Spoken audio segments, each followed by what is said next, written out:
আমার স্ত্রী যদি আমাকে সহযোগিতা না করতেন আমি কিন্তু পারতাম না। পারতাম? প্রিয় ভাই বোনেরা, প্রিয় বগুড়াবাসী, আজ এই মুহূর্তে আমার আপনাদেরকে কিচ্ছু দেবার নেই। আজ এই মুহূর্তে আপনাদের কাছে শুধু আমার চাইবার আছে। ঘরের মানুষ, এই যে আমি এত রাত্রে যে মিটিং করছি, এই যে রাজনীতি করছি, এই যে কাজগুলো করছি, আমার স্ত্রী যদি আমাকে সহযোগিতা না করতেন আমি কিন্তু পারতাম না। পারতাম? ওনার সহযোগিতা আছে বলেই আমি পেরেছি।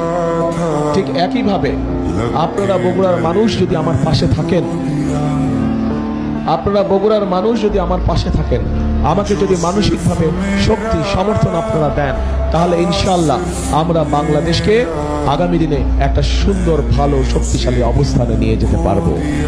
কাজেই প্রিয় বগুড়াবাসী, আজ আমি আপনাদের কাছে চাইতে এসেছি আপনাদের সমর্থন, আপনাদের সহযোগিতা, আপনাদের দোয়া আপনাদের কাছ থেকে আমি চাইতে এসেছি। এবং এই সব কিছুর সাথে যেই কথাটা আমি সব জায়গায় বলি, যতগুলো নির্বাচনী সভায় গেছি সব জায়গায় বলি, কারণ এই কথাটি আপনাদেরই আরেক সন্তান সবসময় এই কথাটি বলতেন। তার নাম হচ্ছে শহীদ রাষ্ট্রপতি জিয়াউর রহমান।